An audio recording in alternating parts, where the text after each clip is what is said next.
You're watching Drakewing Gaming. Enjoy the video. Hey guys and gals, Nary here from Drakewing Gaming, and so you know on Twitter, the Gaming Dragon. Today I'm coming back at you another Let's Play episode of Moonlight Castle, Ryan's Path. So yeah, before we jump into it, just wanted to let y'all know that our Patreon is now for as little as $5. Y'all can help support the channel, get some awesome rewards like permanent access to our community Discord server and full access to upcoming not safe for work videos. Anyway, let's go ahead and jump right back in. Alarm chain, you were up and let's go. Alright. Oh yeah? That doesn't answer my question in full. Liam was lost in his thoughts, struggling to admit the truth, afraid to say it. Say it, or we'll all be leaving right now. That would get you killed. You saw it. I saw a bunch of coincidences. There's no proof anything you said is real. I could see Clyde clutching his bag tighter to his chest. Blake! He wanted to chime in the conversation, only for Blake to snap back at him. Stay out of this. Liam sighed, visible regret painted all over his face for what he was about to reveal. Mediums are the only ones who can sense it. It felt strange. My mind didn't get the opportunity to agree or disagree with that statement because my body was reacting on its own like a natural response. Pardon me? The wolf grunted, displaying skepticism. We all looked at each other in surprise, seeking further approval, with Dylan being the only one unfazed by that revelation. Do you vouch for him, then? Blake also noticed that and asked the crocodile. Yes, everything he said is true. The wolf backed away and the room fell quiet. Dylan had no reason to lie to us, since it wouldn't benefit him in any way. I hope you're happy, Blake. You pushed your friends one step closer to the edge.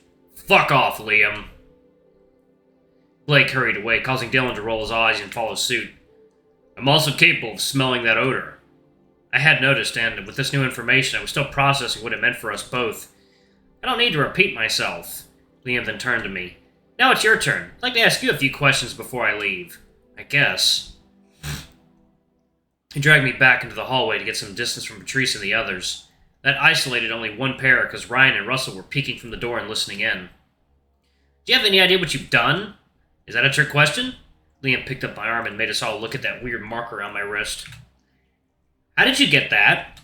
I don't know. I woke up with it and the ink wouldn't come off. That's not ink. That's a cursed mark. I shrugged, since what he said didn't make sense to me. You get those when you make a trade, so to speak. You gave up something to get another in return. Yes, Liam, I know the textbook definition of trading. I have no recollection of doing such a thing. With who and why? That's crazy. You're a medium now, and your seal has been broken. That's all I know. My seal? It's something that was suppressing your talent. No clue how you got it removed, though. Don't look at me like that. I don't know much else. The moment it broke, you drastically changed, and any medium could feel that. Sorry, I still don't understand. You think I've got all the answers for you or something? Go figure it out yourself.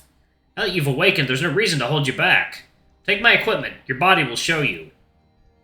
Ryan and Russell approached us, knowing that our conversation reached its end.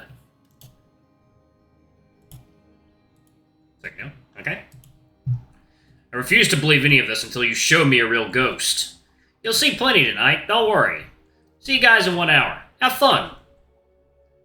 I narrowed my eyes at him as I watched him leave. This was not the correct situation to have fun.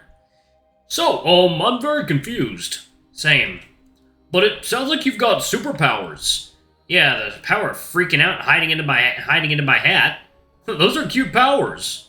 I scoffed to hide the embarrassment. You always have a positive answer for everything, huh? I leaned into the dining hall and glanced over the other pair left inside. We're also gonna find an exit, I think.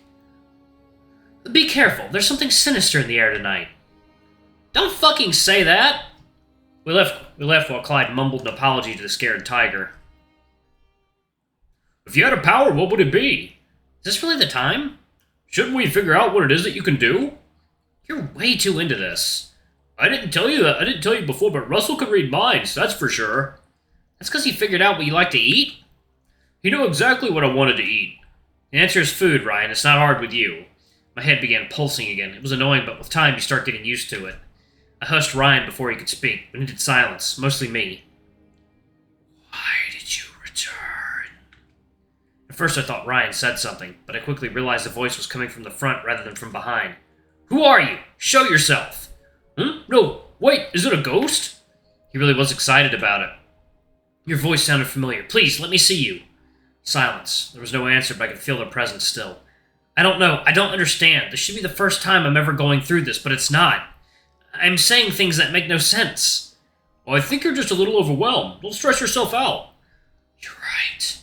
This is the second time we have met. His voice was clearer, louder, and exactly above me. Oh. Oh, hello. Oh, what? Okay. A winged dragon. It's a dragon? It's more like a wolf. A winged dragon looked down at us from the ceiling. His clothes seemed outdated, like a getup that didn't match our time period. He slowly descended but never touched the ground.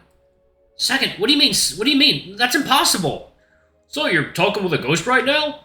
Kinda. Ryan couldn't see him? There was something weird about him, like he was supposed to be important. He was a ghost, but his body was casting a shadow. I gave Ryan a quick nod. I offered you the opportunity to leave this place, but you've returned once again. That meant yesterday we had managed to escape because of him. I cannot protect you anymore. What do I do? Please, give me a lead. I don't have the authority to interfere with your judgment any longer. Prove your resolve to the castle, and we shall meet again. He lifted himself up and phased to the ceiling. I sighed, feeling like I learned nothing from this conversation. Looking go. Water time.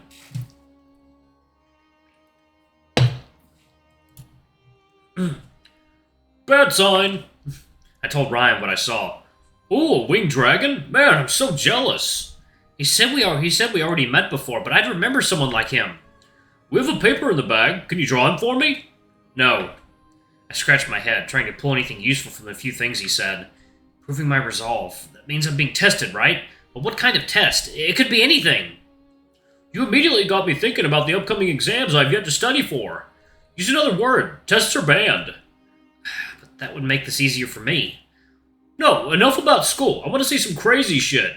Alright. Let's think about where to go next. I didn't want to walk around randomly without a destination in mind. Resolve has to mean something. Maybe courage? Bravery? Maybe it means facing your obstacles and overcoming them. It's vague and doesn't tell me where to go. We should look for a window and see how the situation outside looks, and if it's possible to escape that way.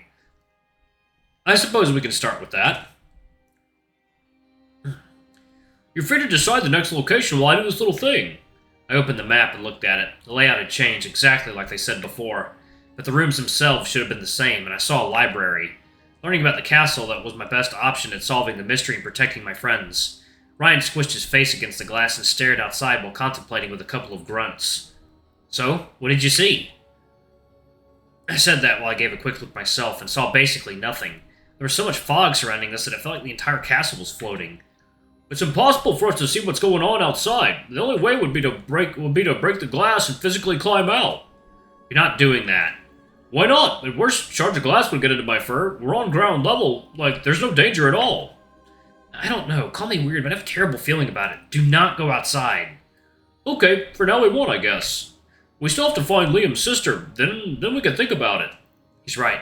I got sidetracked and forgot that was the main reason we joined this exploration in the first place. In order to finding her would somehow help me solve this mystery. So, have you decided where we'll go next? I was about to say no when my nose reminded me of that smell that we had all felt ever since we got here. Sometimes it would get a little bit stronger and then weaken. The same way someone would try to get attention. Maybe I do know where I want to go. I like it when you sound confident. This way. I pulled out the flashlight and cut through the fog to increase the view. We went slow, remembering what I was told earlier, to be as quiet as possible. Then Ryan suddenly pulled me to himself. The floor! I gazed down and saw a hole right below me. Shit! I didn't want to say it was deadly, but falling through one of these would hurt. We reluctantly walked around it. There was enough space for one person to cross, so I went first. Please don't break, please don't break! He repeated that until the bears safely joined me on the other side. We'll try to find an alternative route later, okay? Ryan gave a relieved nod as he caught up with me. We walked deeper in, and the smell hit me harder than ever before. I began coughing, tears forming in the corners of my vision. It was the door on my right. There you go.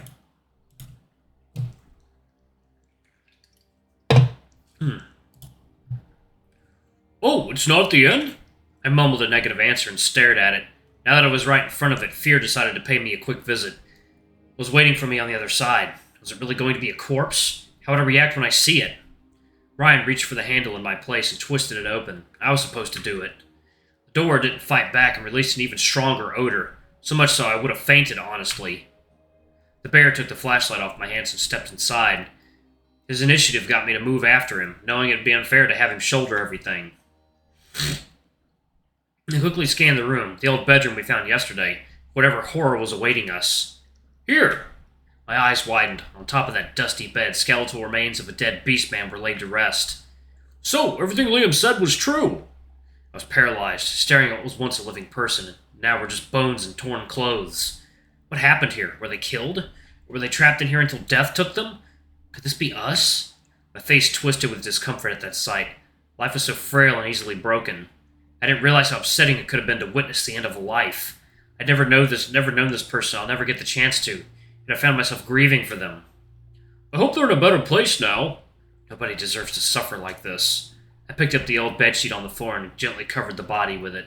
This might be stupid, but consider this my way to bury and protect your memory. Rest in peace. It was immediate. The moment I did that, the smell vanished as if it never existed to begin with. Thank you. A feeble voice behind us spoke, and strangely enough, I didn't freak out. It was a gentle remark that instead got me down the verge of crying. It was a ghost, just a floating silhouette with an undefined shape and no features, like an incomplete drawing, their existence slowly fading away. The only thing I could see was a blue outline around them, exactly like the book said. Holy shit! Hearing that remark snapped me back into reality. Wait, you can see it?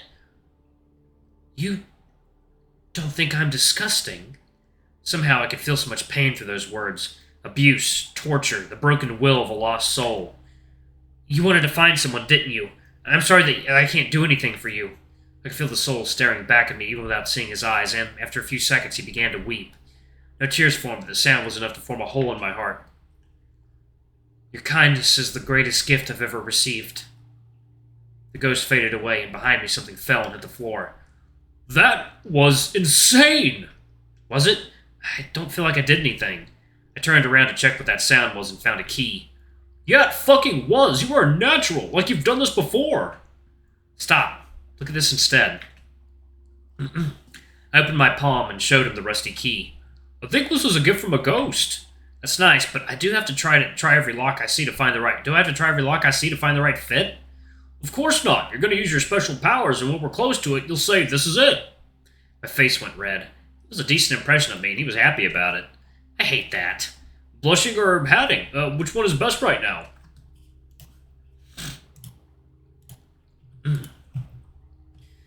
Don't call it hatting. That's just weird. I should have asked about the castle. Fuck, were all the ghosts on a schedule or what? I wouldn't get any progress along I've done at this pace. Joel! What? I was thinking. Footsteps! He pointed towards the door, so I got closer and listened. It could have been Liam, since it made sense for him to check this room, too. At least that was the original idea, until I noticed his footsteps were metallic instead. My head sent me a throb of pain. With that, I knew we had to run and hide. That's not Liam. I charged at the door and forced it open. Shit, are you hurt? You could have asked me to do that. Sorry, too much on my mind. We're running deeper inside. Ryan nodded at me and followed my lead. We needed a place to hide, somewhere that could fit a big bear like Ryan and me combined. In the meantime, my large assistant was checking all the doors we found on the way. Is everything here locked? Not good. The chances of reaching a dead end were high, and if we went backwards to look for an alternative, that thing could catch us. This key doesn't open anything. We just didn't find the right one. Try not to break it. Footsteps coming our way. We were being too slow. Ryan! I called him towards me. There was no time to test this key. We had to lose them first. Their speed increased, and I could hear a louder sound echoing throughout the hallway. You were right. It's not Liam. I was so scared. I thought my heart was going to break through my ribcage and make it run for itself. At the end of the hallway, rather than a door, we found a hole. Without thinking too much about it, Ryan went first and asked me to push him through. The sound was so close, and here I was, trying to shove the bear into the gap. I liked his round shape, but right now I really wished he was a tiny bit smaller. A sigh of relief escaped me once he made it to the other side, because I wouldn't need any help for this. Whatever that thing was, it seemed big, judging from the amount of noise it produced. I was hoping the small passage would slow down the chase. This place is perfect for hiding. That's true. We found ourselves in a miniature forest. The others had mentioned a greenhouse before, I remembered. Alright, I'm going to go ahead and pause it right there. Thank you all so much for watching. Don't forget to like, comment, subscribe, ring that notification bell, and check out our Patreon if you can. It always helps. Before I go, I'm going to give a quick shout out to our lovely bronze tier patrons. Thank you all for all you do for the channel. We greatly appreciate your support. Make Excuse me, thank you to our silver tier patron, Kate Silverman. Thank you for going a bit above and beyond. It's greatly appreciated. Thank you to our gold tier patron, Almer. You're awesome. We love you. Thank you for subbing to our ultimate tier. Anyway, if y'all want to get your names in the credits, get access to our not safe for work contents as little as $5. Alrighty, I love you all. I'll see you all in the next video. Bye-bye.